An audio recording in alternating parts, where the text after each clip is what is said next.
का है सोनिया सैनी। सामने बोर्ड पर लिखा है लोनावला 60 किलोमीटर। लो, हम तो बस 1 घंटे में लोनावला पहुंचने वाले हैं। लेकिन लोनावला पहुंचने में तो 8 घंटे लगते हैं ना। इतनी जल्दी हम लोग लोनावला कैसे पहुंच सकते हैं? आखिर ये कौन सा रोड है जो इतनी जल्दी वहां पहुंचा रहा है? वेट वेट वेट, मुझे ऐसा क्यों लग रहा है कि हमारी ये ट्रिप कुछ अनयूजुअल सी हो गई है। रवि सोए ही जा रहा है। इतना कुछ हो गया लेकिन इसकी नींद ही नहीं खुल रही है। आधी रात को तुम्हें ये लड़की मिल जाती है, फिर ये पता नहीं कौन सा नया रास्ता मिल जाता है, और अब तुम कह रहे हो लोनावला बस 60 किलोमीटर बचा है। I can't believe it. कुछ तो गड़बड़ हो रही है हमारे साथ। क्या यार आयशा, तू तो मजे से नींद में झपकियां ले रही थी ना। अगर तूने वो मशाल और हथियार वाले लोग देखे होते तो तुझे भी यकीन हो जाता। अक्षय ने जो उस मोमेंट पर किया वो सही किया, कुछ अनयूजुअल नहीं है। मैं अक्षय को गलत नहीं बता रही हूँ, लेकिन मुझे यकीन नहीं है कि ये रास्ता सही है। आयशा, आदि और अक्षय के बीच बहस चल रही थी कि उन्हें सड़क के किनारे एक ढाबा दिखाई देता है। चलो इस ढाबे पर उतरकर पता करते हैं कि ये रास्ता कहाँ जाता है। नहीं नहीं साहब, मैं गाड़ी से नीचे नहीं उतरूंगी, आप लोग जाइए। मैं यही ठीक हूँ। मुझे बहुत डर लग रहा है। मुझे भी लगता है कि हमें यहाँ पर नहीं उतरना चाहिए। जहाँ तक मुझे पता है इस पहाड़ी रास्ते पर कोई ढाबा नहीं है, फिर ये ढाबा अचानक कहाँ से आ गया? अरे यार चलो ना, तुम लोग हर काम बिगाड़ते क्यों रहते हो? कुछ खाने को मिल जाए तो ले लेंगे, फिश भी हो लेंगे। ये रवि तो उठ ही नहीं रहा है, इसके लिए भी कुछ पैक करा लेंगे। आदि और अक्षय के कई बार समझाने पर भी आयशा और वो लड़की गाड़ी से उतरने के लिए तैयार नहीं हुई। इसीलिए वो दोनों ही ढाबे के अंदर पहुंच जाते हैं। वहां पहुंचकर अक्षय सिगरेट सुलगा लेता है। आदि, सिगरेट पिएगा? दूर रख इसे, पहले ही शराब पी रखी है, ऊपर से ये सिगरेट। पागल मत बन अक्षय, तुझे गाड़ी भी चलानी है। अरे वो तो कब की उतर गई भाई। कोई है? अरे भाई कुछ मिलेगा खाने के लिए? अक्षय के कई बार आवाज लगाने पर एक रहस्यमयी सा दिखने वाला आदमी अंदर से बाहर आता है। तो कुछ खाने के लिए है? अक्षय की बात सुनकर वो आदमी एक प्लेट में दाल चावल निकालकर उसकी ओर बढ़ा देता है। छी, ये कैसा खाना है? इसमें तो कीड़े रेंग रहे हैं। खाओ चुपचाप, हम भी कई दिनों से भूखे हैं। अब तुम आ गए हो, अब हमारी भूख भी मिट जाएगी। उस आदमी की रहस्यमयी बातें सुनकर अक्षय बहुत घबरा जाता है। अक्षय उस आदमी को धक्का देकर वहां से भागते हुए गाड़ी की तरफ आ जाता है। आदि चल यहाँ से, ये आदमी मुझे कुछ ठीक नहीं लग रहा है, यहाँ रुकना सही नहीं है। कहाँ तक भागोगे? वो तुम तक पहुँच चुका है, छल चुका है तुम्हें। अब तुम में से कोई नहीं बचेगा। इतना कहकर वो आदमी वहां से गायब हो जाता है। अक्षय और आदि हाँफते हुए वापस गाड़ी में आकर बैठ जाते हैं। गाड़ी में बैठ आदि, हम अभी भी छलाओगे। और उस आदमी ने अभी अभी हमसे कहा कि वो हम तक पहुंचकर हमें छल चुका है। इसका मतलब कहीं ये तो नहीं कि छलावा हम में से ही कोई एक हो? अबे क्या बकवास कर रहा है? क्या नई कहानियां बना रहा है अब तू? अरे तू तो पूरे रास्ते सो रहा था ना, तुझे नहीं पता हमारे साथ क्या क्या हुआ है।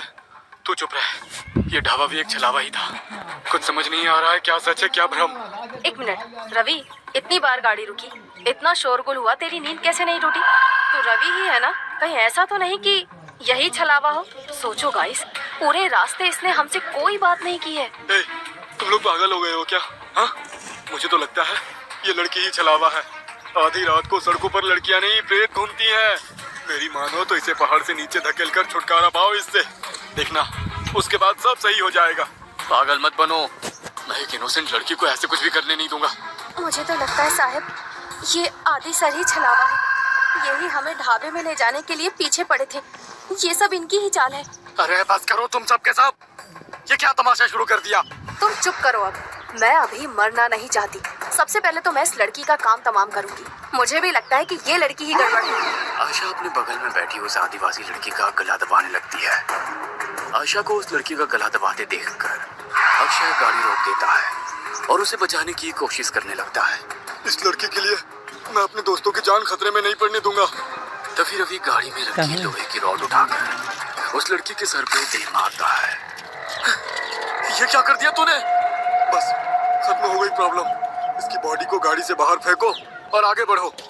लड़की को मारने के बाद वे लोग उसकी बॉडी को गाड़ी से नीचे उतार रहे होते हैं कि तभी दूसरी ओर से कुछ गांव वाले मशाल लेकर उनकी ओर दौड़ते दिखाई पड़ते हैं। ये तो वही लोग हैं ना जिसे ये लड़की छलावा बोल रही थी। इसका मतलब छलावा अभी भी हमारे आसपास ही है। जल्दी चलो यहाँ से। वे चारों घबरा कर फिर से गाड़ी में बैठ जाते हैं। देखो, सुबह होने में बस 1 ही घंटा बाकी है। हमारे बीच जो भी छलावा है वो अगले 1 घंटे में हम सबको अपने साथ ले जाएगा। हमें उसके बारे में पता लगाकर उसे खत्म करना होगा, नहीं तो हम में से कोई नहीं बचेगा। Calm down. ये जो कुछ भी है इसने हमारी सोचने की शक्ति को खत्म कर दी है। हम लोग एक भ्रम में हैं। क्या सच है क्या झूठ कुछ भी समझ नहीं आ रहा है। वो हमें इमोशनली ब्रेक कर रहा है ताकि हम पर काबू कर सके। तू अपना प्रवचन अपने पास रख, मैं तुम तीनों को ही खत्म कर दूंगा। तो छलावा के बचने का कोई चांस भी नहीं रहेगा। तू मुझे भी मार देगा रवि? तू तो मुझसे प्यार करता था ना। Shut up. मुझे यहाँ से जिंदा अपने घर जाना है बस। इससे पहले कि रवि आयशा को मारता, आयशा अपने गले में पहने हुए स्कार्फ से रवि का गला घोटने लगती है। तू ही है वो राक्षस, तुझे ही खत्म कर देती हूँ, सारी प्रॉब्लम खत्म हो जाएगी। आयशा और रवि के बीच होती हाथापाई को देखकर अक्षय अचानक से अपनी सीट के पास रखी बियर की बोतल को आदि के सर पर दे मारता है। उस फूटी हुई बोतल से ही अक्षय आदि के ऊपर एक के बाद एक कई सारे वार कर देता है। अक्षय के आदि पर हमला कर देने से अचानक ही आदि का चेहरा बदलने लगता है और वो एक खौफनाक चेहरे वाले प्रेत में आदि का चेहरा बिल्कुल काला हो गया था और उसके बदन पर कपड़े भी पुराने और फटे दिखाई दे रहे थे। हैरानी से अक्षय की ओर घूरते हुए वो जोर से चिल्लाया, नहीं, ये नहीं हो सकता। आज तक मेरे भ्रमजाल से निकलकर कोई बाहर नहीं आ पाया है। तुझे कैसे पता चला कि मैं ही छलावा हूँ? पिछले काफी देर से मैं आज रात की सारी घटनाओं की कड़ियां आपस में जोड़ने की कोशिश कर रहा था। तुझे पहले ही पता था कि हम तेरा बर्थडे मनाने लोनावला जा रहे हैं। घर से तो तू खुशी खुशी हमारे साथ आ गया था, लेकिन जैसे ही ये पहाड़ी हाईवे स्टार्ट हुआ तो कुछ अजीब सा व्यवहार करने लगा। पहले तूने कई बार मुझे यू टर्न लेने को कहा, जबकि तू जानता था उस रोड पर आगे 10 किलोमीटर तक कोई यू टर्न नहीं है। उसके बाद उस लड़की को लिफ्ट देने से मना करना, अचानक से छलावे की कहानी सुनाने लगना, जबकि तू तो इन बातों को कभी मानता ही नहीं है। वो गांव की लड़की ठीक कह रही थी, तू ही मुझे जानबूझकर उस ढाबे में ले गया था, लेकिन मैं वहां से बचकर किसी तरह निकल आया। मेरे सिगरेट के लिए पूछने पर तूने मेरा हाथ जब झटका वो मुझे बहुत अजीब लगा था। और सबसे जरूरी बात, रवि तो पूरे रास्ते गाड़ी से उतरा ही नहीं था।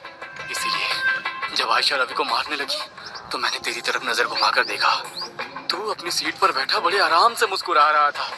कोई दोस्त अपने दोस्त को ऐसी हालत में देखकर हंस नहीं सकता। मैं समझ गया कि छलावा तू ही है और कोई नहीं। मूर्ख हो तुम सब। मैंने तुम्हें समझने के लिए कितने मौके दिए, लेकिन तुम मूर्ख के मूर्ख ही रहे। मैंने तुम्हें बताया था, छलावा जो चाहेगा तुम बस वही देखोगे। मैंने तुम लोगों की नजर और दिमाग को बांध रखा था। कहो के लोग उस लड़की को नहीं, मुझे पकड़ने के लिए तुम्हारा पीछा कर रहे थे। इसलिए मैंने तुमसे कहा कि गाड़ी मत रोकना। मैंने ही तुम्हें वो ढाबा दिखाया ताकि तुम सब वहां नीचे उतर जाओ और मैं अपना शिकार कर लूं।